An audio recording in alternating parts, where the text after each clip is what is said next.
नमस्ते। ऑनलाइन पाठशाला में आपका स्वागत है। आज हम अध्यात्म की दुनिया में एक गहरी डुबकी लगा रहे हैं। मतलब आत्मा और परमात्मा के कनेक्शन को समझने की कोशिश करेंगे।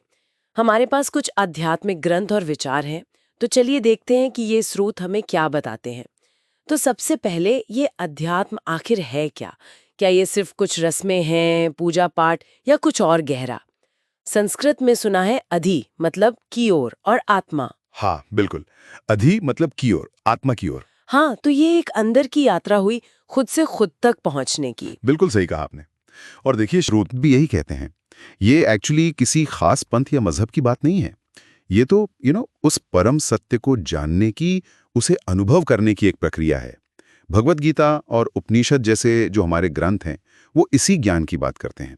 वो ज्ञान जो हमें हमारी असलियत मतलब आत्मा और वो जो परम सत्ता है, ब्रह्म या परमात्मा, उससे पहचान कराता है। बेसिकली ये एक ही सवाल है, मैं कौन हूं, इसी का जवाब ढूंढना है। अच्छा, इन स्रोतों में एक बड़ा दिलचस्प नजरिया भी सामने आता है कि अध्यात्म मरने से बचने का तरीका नहीं, बल्कि कुछ ऐसा रचने का प्रयास है जिसे मौत भी मिटा ना सके। जैसे ये शरीर है, ये तो धरती से लिया एक कर्ज है ना? और एक दिन पृथ्वी से वापस ले लेगी, पूरा का पूरा। हाँ, ये बात बहुत गहरी है। स्रोत भी यही इशारा करते हैं कि जो आध्यात्मिक प्रक्रिया है उसका असली लेना देना शरीर के आने जाने से उतना नहीं है जितना उस तत्व से है जो जन्म और मृत्यु के परे हैं। साधना जैसे प्राणायाम हुआ या ध्यान हुआ, ये हमारी जीवन ऊर्जा को बदलने का एक तरीका है।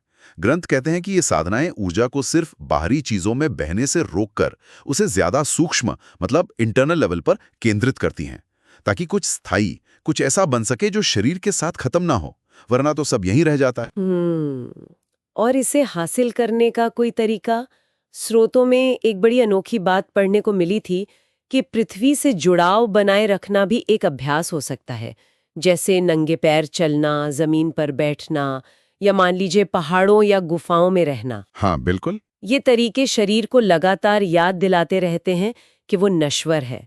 कितना अद्भुत है ये। हाँ, ये शरीर में एक तरह की स्मृति, एक मेमोरी जगाता है। और जब ये बोध, ये एहसास बना रहता है कि शरीर हमेशा नहीं रहेगा, तो ध्यान अपने आप ही उस पर टिकता है जो परमानेंट है, मतलब आत्मा। तो पृथ्वी से जुड़कर नश्वरता का बोध जगाना एक पहलू है, लेकिन इसके साथ ही स्रोत और भी चीजों पर जोर देते हैं, जैसे स्वाध्याय मतलब ग्रंथों का अध्ययन करना और खुद का भी अध्ययन करना। खुद का अध्ययन मतलब अपने विचारों, अपनी भावनाओं, अपनी मान्यताओं को समझना। ये सीधे तौर पर मैं कौन हूं वाले सवाल से जुड़ जाता है। अच्छा, समझा। तो फिर इन सभी साधनाओं का और इस पूरी आध्यात्मिक यात्रा का जो अंतिम लक्ष्य है वो क्या है? क्या वो जन्म मरण के चक्र से मुक्ति है, आत्मा का परमात्मा से मिलन, और वो स्थायी शांति और आनंद जैसा स्रोत बताते हैं? हाँ बिल्कुल, लक्ष्य तो वही है। और साथ ही अपने जीवन को धर्म के अनुसार जीना। धर्म मतलब सही आचरण, योग और ध्यान के सिद्धांतों पर जीना। भगवत गीता में एक श्लोक है ना, बड़ा प्रसिद्ध है। हाँ हाँ, कौन सा?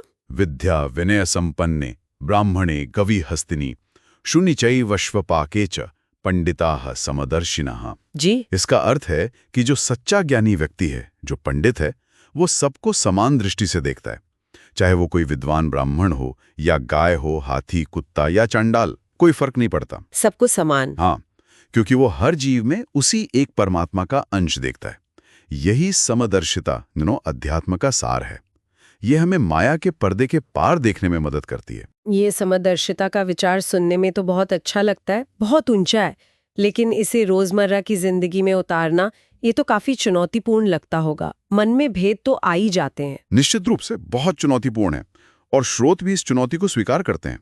वो बताते हैं कि ये अवस्था कोई एक दिन में नहीं आ जाती। इसके लिए निरंतर अभ्यास चाहिए, सत्संग यानी अच्छी लोगों का साथ चाहिए, ईश्वर की कृपा चाहिए। धीरे धीरे ये विकसित होती है। महत्वपूर्ण ये है कि हम प्रयास करते रहें, अपने अंदर जो भेदभाव उठते हैं उनके प्रति सजग रहें और करुणा का भाव बढ़ाएं। तो कुल मिलाकर आज की हमारी इस चर्चा से ये बात और साफ हो जाती है कि अध्यात्म बाहरी क्रियाओं से कहीं ज्यादा एक गहरी अंदरूनी अनुभव की यात्रा है। बिल्कुल। और ये यात्रा हमें यही सिखाती है कि असली खुशी सच्ची शांति वो बाहर की चीजों या परिस्थितियों में नहीं है, वो हमारे अपने भीतर ही मौजूद है। जब आत्मा जागती है तभी असली जीवन शुरू होता है। जाते जाते एक विचार श्रोताओं के लिए छोड़ जाते हैं। अगर ये शरीर सिर्फ पृथ्वी का कर्ज है जिसे वो वापस ले लेगी, तो फिर वो कौन सी ऐसी कीमती चीज है जिसे हम इस जीवन में बना सकते हैं, जिसे मृत्यु भी हमसे छीन नहीं सकती? इस पर सोचेगा जरूर। और हाँ, इस तरह की आध्यात्मिक चर्चाओं और जानकारियों के लिए हमारे ऑनलाइन पाठशाला चैनल को लाइक, सब्सक्राइब और शेयर करना न भूलें। साथ ही अगर आप स्तोत्र, रंगोली और संगीत से संबंधित हमारी ऑनलाइन क्लासेस में शामिल होना चाहते हैं तो स्क्रीन पर दिए गए नंबर पर कांटेक्ट कर सकते हैं। नमस्ते।